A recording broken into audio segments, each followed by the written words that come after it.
Assalamualaikum warahmatullahi wabarakatuh. Halo, selamat pagi anak-anak. Bagaimana kabarnya hari ini? Tetap jaga kesehatan ya. Sebelum memulai pembelajaran, mari kita berdoa terlebih dahulu dan mengucap basmalah. Hari ini kita akan membahas materi tentang sistem pencernaan pada manusia. Apa itu sistem pencernaan pada manusia? Mari kita simak pembahasan berikut ini. Hai teman-teman, kemarin kan kita sudah membahas pencernaan makanan dari mulut ya. Setelah dari mulut, makanan kita menuju kerongkongan. Kerongkongan adalah suatu saluran seperti tabung sepanjang 20 cm yang menghubungkan antara rongga mulut dengan lambung. Di dalam kerongkongan terjadi gerakan peristaltik, yaitu gerakan meremas-remas yang dilakukan oleh dinding kerongkongan untuk membuat makanan terdorong masuk ke dalam lambung. Berarti tujuan selanjutnya ke lambung ya, Pipo? Betul, Bol. Lambung adalah bagian dari organ pencernaan manusia yang paling elastis. Lambung berbentuk seperti kantong dan terletak di dalam rongga perut sebelah kiri atas. Di dalam lambung, makanan mengalami pencernaan secara mekanis dan kimiawi. Pencernaan mekanis dilakukan oleh dinding atau otot lambung yang meremas dan mengaduk makanan. Pencernaan kimiawi dilakukan oleh getah lambung yang dihasilkan oleh kelenjar getah lambung. Getah lambung mengandung enzim pepsin, enzim renin, dan asam klorida. Enzim pepsin berfungsi untuk memecah protein menjadi pepton.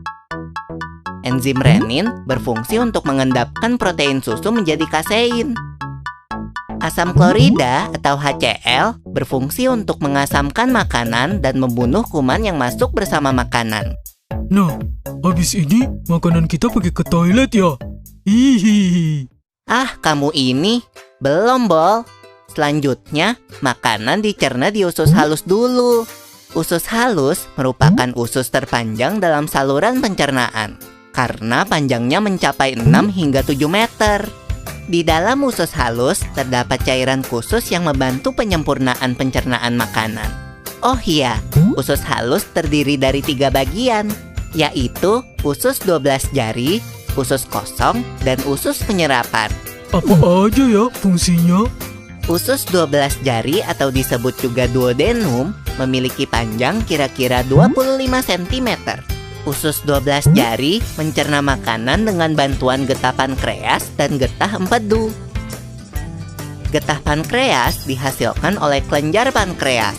Getah pankreas mengandung enzim-enzim berikut. Enzim amilase berfungsi mengubah zat tepung atau amilum menjadi zat gula atau glukosa. Enzim tripsin berfungsi mengubah pepton menjadi asam amino. Enzim lipase berfungsi mengubah lemak menjadi asam lemak dan gliserol. Kalau getah empedu dihasilkan oleh hati dan disimpan dalam kantong empedu. Getah empedu berfungsi untuk mencerna lemak. Selanjutnya, usus kosong atau jejunum terletak di antara usus 12 jari dan usus penyerapan. Usus kosong memiliki panjang sekitar 2,5 meter dan berfungsi untuk mencerna makanan dari usus 12 jari. Terakhir adalah usus penyerapan yang merupakan tempat penyerapan sari-sari makanan. Di seluruh permukaan dindingnya terdapat ujung-ujung pembuluh darah yang menyerap sari-sari makanan. Kemudian, sari makanan diedarkan melalui aliran darah ke seluruh bagian tubuh. Jadi makanan yang kita makan kembali lagi ke dalam tubuh kita ya? Iya, Bol. Habis itu, sisa makanan yang dicerna masih berlanjut ke usus besar. Nah, usus besar berfungsi menyerap cairan, vitamin, dan mineral dari sisa-sisa makanan yang telah diserap oleh usus halus. Pada usus besar, terdapat bakteri yang berguna untuk tubuh bernama E. coli yang berfungsi untuk membantu proses pembusukan sisa makanan. Proses pembusukan sisa makanan akan menghasilkan kotoran atau feses yang kemudian dikeluarkan melalui anus. Oh gitu. Nah, gimana dengan mulus? Itu disebabkan oleh apa ya, Pipo? Organ terakhir yang bernama rektum adalah ujung muara dari usus besar yang berfungsi sebagai tempat penyimpanan feses sementara. Ketika rektum terisi penuh dengan feses, maka saraf akan mengirimkan respon kotak yang menimbulkan rasa ingin buang air besar. Anus adalah lubang di bagian bawah pantat yang berfungsi sebagai tempat keluarnya feses dari tubuh. Jadi begitu ya, seluruh proses pencernaan dalam tubuh kita. Iya, Bol. Seenak-enaknya makanan yang aku makan, ujung-ujungnya untuk dibuang lagi. Tapi ingat, kan ada juga sari makanan yang menyebar menjadi energi untuk tubuh kita. Betul juga ya. Oh ya Pipo, ngomong-ngomong soal pencernaan, kamu pernah sakit perut gak? Tentu saja, Bol. Kenapa ya perut kita bisa sakit? Nanti akan kita bahas bersama di video selanjutnya ya, Bol.